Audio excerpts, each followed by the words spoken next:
Alright, so here goes my literary analysis of The Roundhouse by Louise Erdrich, and I titled this Ojibwe Occasions because the place that the reservation occurs, or the book occurs in, is on a reservation of the Ojibwe people.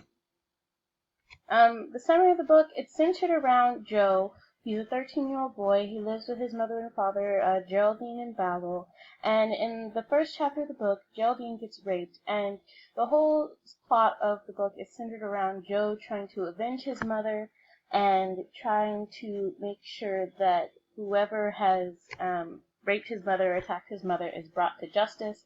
And so him and his friends Zach, Cappy, and Angus, they all go out and try to find clues as to who raped Joe's mother and and how they grow and mature together. So the first literary device that I really enjoyed was metaphors. They're located all throughout the book, but I really enjoyed the one where Erdrich mentions noise and how when Joe goes to visit Whitey and Sonia, he comes in contact with noise for the first time since his mother has been raped, really. And so she brings out how comforting it is for us to be surrounded by noise, because silence does expose so many different issues and so many different pressures and stresses that it's really comforting to know that everything that we've been thinking about can be blocked out by noise. Second is foreshadowing. The very first sentence of the book brings out small trees had attacked my parents' house at the foundation. And so that foreshadowing is concerning the small trees being Lyndon Lark, who is Geraldine's attacker. And so they represent the discomfort and the pain that invades Joe's parents' home after Geraldine is raped. So the next is a simile. And it says, it was like an icicle jabbed into my thoughts. And when I think icicles, I think numbing and cold and hard. And so with having an icicle jab into Joe's thoughts, it brought misery and it brought utter just completely frustration by having some sort of image burn into his mind that can numb out his entire brain and his entire sense of feeling. The next is imagery, and Linda Wishcob rolled out from her car and trudged out to the door. This sort of imagery is all throughout the book, but I really enjoyed how it shows that Linda was so distraught by her situation and the way things were working out that her attitude and her physical being is clearly shown in the way that she just moves her body alone. So I thought that was really interesting. So, in connection to this book, I really connected to Geraldine because of all the depression that she felt and the sadness that she felt after she was raped. She could not stand to live besides being there in a dark room with doors closed and blinds shut, not eating, not drinking, sleeping constantly, because that's the only way to get her mind off of the emotions that she was feeling and her only way to receive comfort, which she was not receiving from her family. So in the text, I surprisingly connected this to the Bible in that in Genesis chapter 42, Joseph is a young boy that's sold into slavery by his family and his older brothers, and he comes in contact.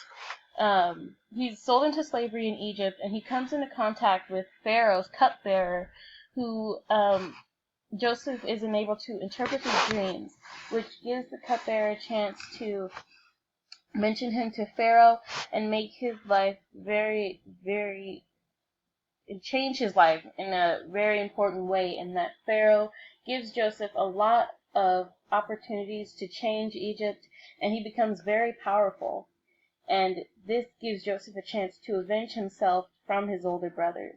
And so in connection with the book, I compare Joe to Joseph in that they both have the chance to avenge themselves, and in Joe's case, especially his mother and his family, from the horror that they've experienced in their lives.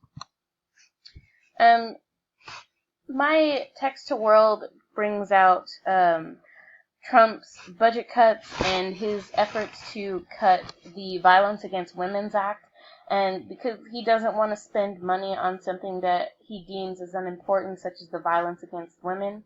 And so they're going to be numerous consequences for Trump, especially if this carries through, because there's so many people and activists out there like Erdrich who are completely backing the Violence Against Women's Act, and so they will never let anything like this happen to our world. And so in the settings, the Ojibwe Reservation is in North Dakota, and the book does take place in the summer of 1988.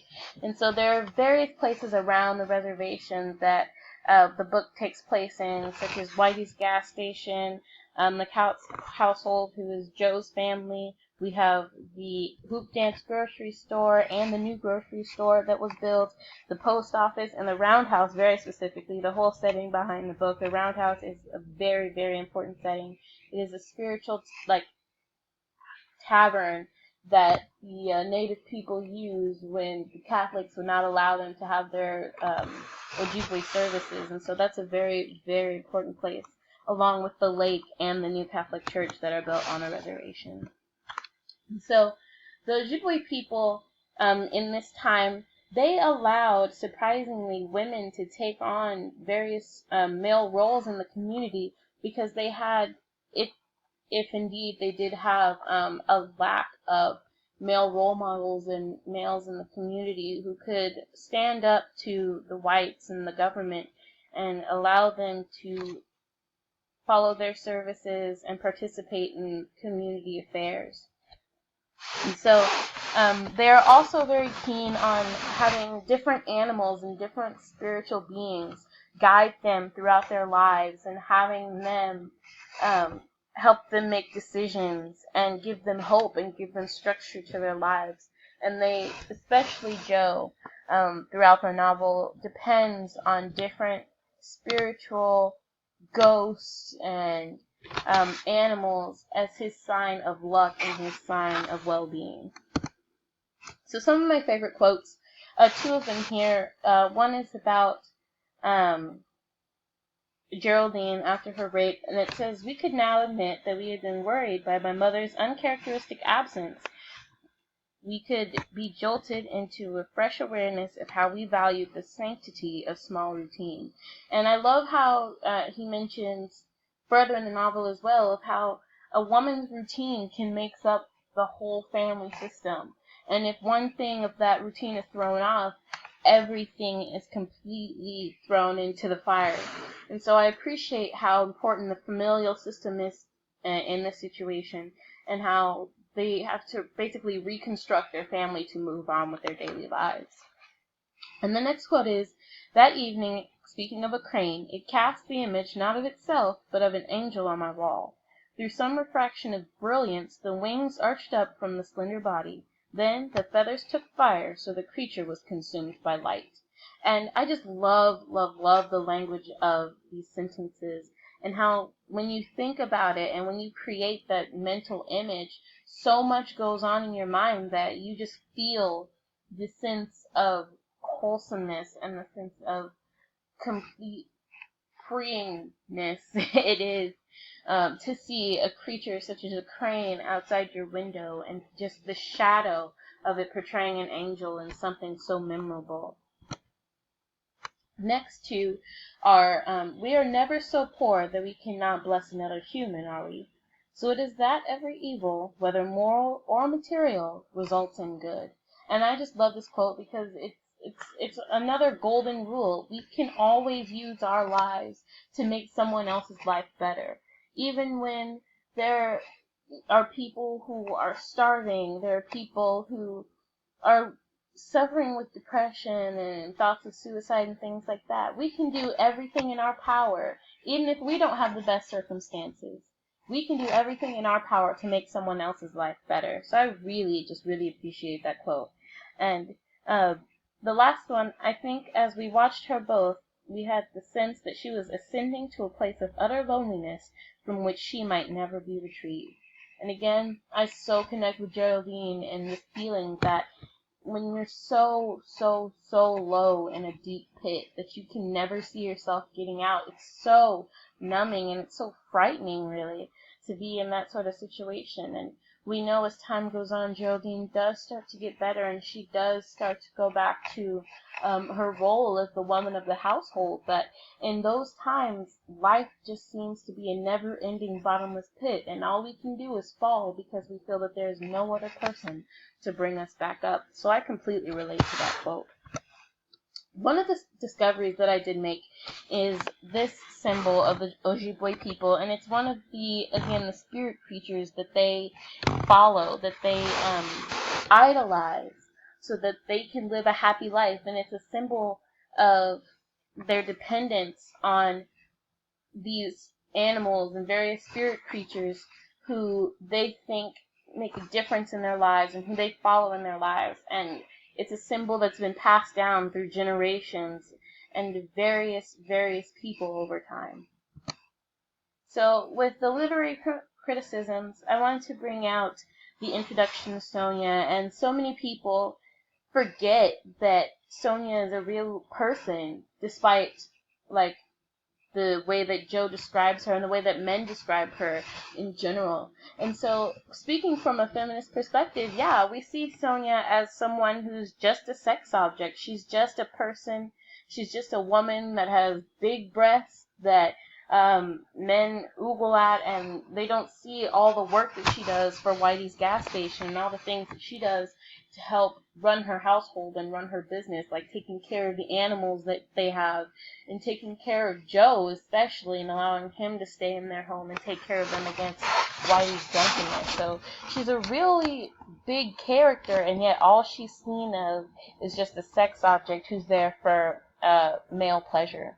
And speaking of her from the Marxist perspective, because again, she's seen as just a sex object, she was an ex-stripper. She was someone who lived her life trying to make money for herself through the exposure of her body. And so she's so low on the totem pole because of that, because she's just seen as some mindless being who has no intelligence, therefore she must use her body as a way of making money.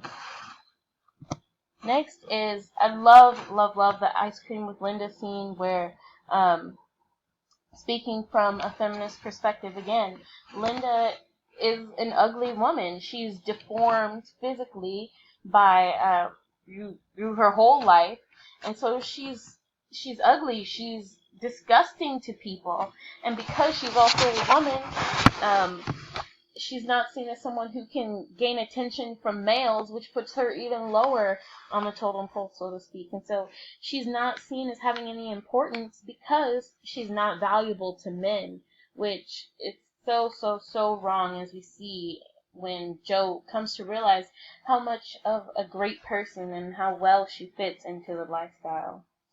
And finally, in the Marxist perspective, again, because she's not normal, she's disconfigured, her body looks different from everybody else's, she's not seen as going anywhere in life. She lives alone, she's seen as just lonely and sad, and so no one sees her as a focal part of society, despite all the things that she's been through and the strength that she has shown throughout her life. And so that intelligence that she really does have is completely overlooked by the way that her outward appearance is. So finally, the book was interesting. It was quite, interesting. It was very uncomfortable to read in a lot of places. It was really interesting, yes, to learn about Native Americans and the Ojibwe people and the struggles that they go through with the United States law and the political system and things like that, but because of the, how naughty it was and how, sex oriented many parts were, it was very uncomfortable. So, I would recommend it to someone with a little bit of a more mature mindset, because it can be sort of a turnoff to try to envision the struggles of the rape and the violence against women and the real point she was trying to make, while still having those naughty thoughts in her mind and your mind as you read it. So that's it.